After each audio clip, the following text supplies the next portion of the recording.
శ్రీగురుభ్యో నమః.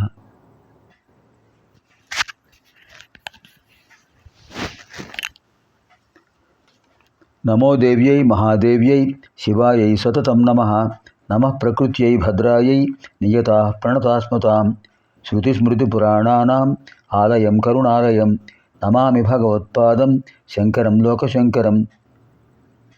అర్చనకాలే రూపగత, సంస్తుతికాలే శబ్దగత, చింతనకాలే ప్రాణగత, తత్వవిచారే సర్వగత. ఓం ఐం హ్రీం శ్రీం శ్రీమాత్రే నమః. ఓం ఐం హ్రీం శ్రీం శ్రీమాత్రే నమః. ఓం ఐం హ్రీం శ్రీం శ్రీమాత్రే నమః. ఓం ఐం హ్రీం శ్రీం శ్రీమాత్రే నమః. ఓం ఐం హ్రీం శ్రీం శ్రీమాత్రే నమః. ఓం ఐం హ్రీం శ్రీం శ్రీమాత్రే నమః. ఓం ఐం హ్రీం శ్రీం శ్రీమాత్రే నమః. ఓం ఐం హ్రీం శ్రీం శ్రీమాత్రే నమః. ఓం ఐం హ్రీం శ్రీం శ్రీమాత్రే నమః. ఓం ఐం హ్రీం శ్రీం శ్రీమాత్రే నమః. ఓం ఐం హ్రీం శ్రీం శ్రీమాత్రే నమః. 38, 39, 40 ఈ 3 శ్లోకాలకు కలిపి ప్రతిపదార్థం అలాగే భావం కూడా చెప్పుకుందాం. తైలాభ్యంగాదిగం దత్వా విభవే సతి భక్తితః శుక్ల ప్రతిపదారభ్య పౌర్ణమాస్యావధిక్రమాత్. దివసే దివసే విప్రాః భోజ్యా వింశతి సంఖ్యయా దశభిః పంచభిర్వాపి త్రిభిరేకేన వాదినైః. త్రింశత్షష్టిశతం విప్రాః సంభోజ్య త్రిశతం క్రమాత్. ఏవం యః కురుతే భక్త్యా జన్మమధ్యే సకృన్నరః.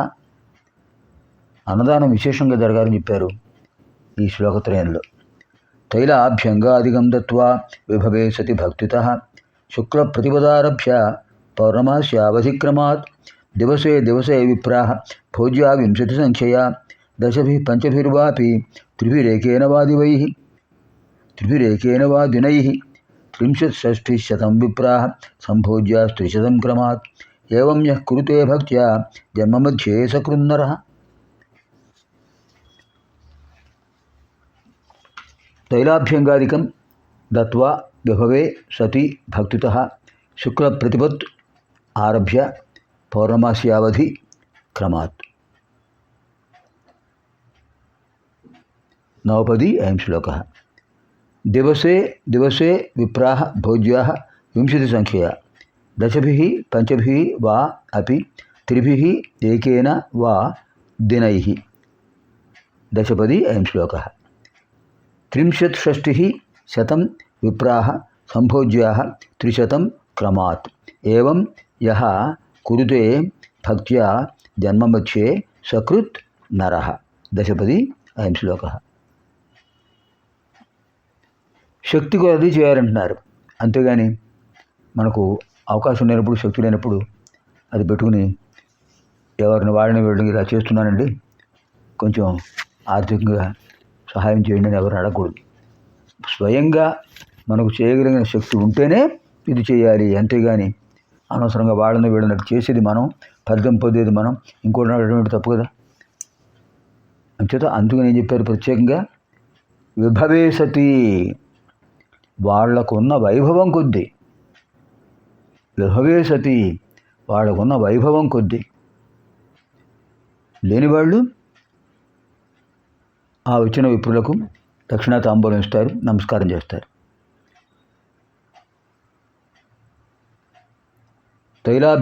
తైలాభ్యంగాదికం దత్వా విభవే సతి భక్తితః శుక్ల ప్రతిపదారభ్య పౌర్ణమాస్యావధిక్రమాత్.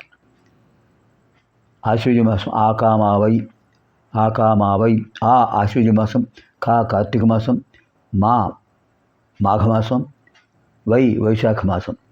ఈ 4 మాసాల్లో ఏ మాసంలోనైనా త్రిశతి పారాయణ చేసినట్లయితే వాళ్ళు ఎలా చేయాలని చెప్తున్నారు ఇక్కడ ఒక క్రమం. ఏం చెప్పాలి ఏం చెప్తున్నారంటే, తైలాభ్యంగాదికం దత్వా, తైలాభ్యంగన స్నానం అయిన తర్వాత విభవే సతి భక్తితః వాళ్ళ ఐశ్వర్యం కొద్దీ, వాళ్ళకున్న సంపద కొద్దీ, వాళ్ళకున్న ధనాన్ని బట్టి భక్తితో శుక్ల ప్రతిపదారభ్య శుద్ధ పాడ్యమి నుంచి ఆశ్వజ మాసమైనా కార్తీక మాసమైనా మాఘమాసమైనా వైశాఖ మాసమైనా సరే శుక్ల ప్రతిపద ఆరభ్య శుద్ధ పాడ్యమి నుంచి మొదలుపెట్టి పౌర్ణమాస్యావధిక్రమాత్ పౌర్ణమాసి వరకు పూర్ణిమ వరకు కూడా దివసే దివసే విప్రాహ భోజ్యా ప్రతిరోజు కూడా ప్రతిరోజు పారాయణ చేయడం, ప్రతిరోజు విప్రులకు భోజనం పెట్టాలి. దివసే దివసే రోజు రోజు విప్రాహ భోజ్యా విప్రులకు భోజనం పెట్టాలి. ఎలా? 20 సంఖ్యయా 20 సంఖ్య. కారణం వాగ్భవకూటంలో 5 బీజాక్షరాలు, కామరాజకూటంలో 6 బీజాక్షరాలు, తర్వాత శక్తికూటంలో 4 బీజాక్షరాలు. మొత్తం ఆ బీజాక్షర సంఖ్యతో ఒక్కొక్క బీజాక్షరంతో 20 మంత్రాలు ఉన్నాయి కనుక 20 సంఖ్యయా 15 చెప్పారు. శుక్లపాడ్యం నుంచి పూర్ణిమ వరకు 15 రోజులు. 15 రోజులు ఎందుకు చెప్పారంటే 15 బీజాక్షరాలు ఉన్నాయి. 15 బీజాక్షరాలు ఉన్నాయి కదండి. అంచేత 15 రోజులు పాడ్యం నుంచి పూర్ణిమ వరకు. ఒక్కొక్క బీజాక్షరానికి 20 మంత్రాలు ఉన్నాయి కనుక 20 మంది బ్రాహ్మణులకు భోజనం పెట్టాలి. అది భోజ్యా 20 సంఖ్యయా దశభి పంచభిర్వాపి త్రిభిరేకైన వాదునై. రోజు పెట్టలేము అనుకుంటే దశభి 10 రోజుల తర్వాత చేయండి, లేదా పంచభి 5 రోజుల తర్వాత చేయండి, త్రిభి 3 రోజుల తర్వాత చేయండి, ఏకైన వాదునై పోని ఒకరోజు చేయండి. విభవే సతి మీకున్న శక్తి కొద్ది చేయాలి. అనవసరమైన వ్యయ ప్రయాసలకు లోను కాకూడదు. 30 విప్రాహ సంభోజ్య 300 క్రమాత్ ఏవం యః కురుతే భక్త్యా జన్మమధ్యే సకృన్నరః. ఇలా 300 మంత్రాలు కనుక 300 మంత్రాలు ఉన్నాయి కనుక మొత్తం పాడ్యం నుంచి పూర్ణిమ వరకు 300 మందికి భోజనం పెట్టాలి. ఎవరికి? వేద పండితులు, శ్రీ విద్యా ఉపాసకులు. 30 శతం విప్రాహ 30 విప్రాహ 300 సంభోజ్యా వాళ్ళకి భోజనం పెట్టాలి. 300 క్రమాత్ క్రమంగా 100 ఆ విధంగా. ఏవం యః కురుతే భక్త్యా ఇలా ఎవరైతే చేస్తారో, భక్తితో చేస్తారో జన్మ మధ్యే సకృన్నరః వాళ్ళు జీవితంలో ఒక్కసారి చేసినా కూడా వాళ్ళకు విశేషమైన ఫలితం కలుగుతుంది. ఎంత బాగా చెప్పారు కదండి.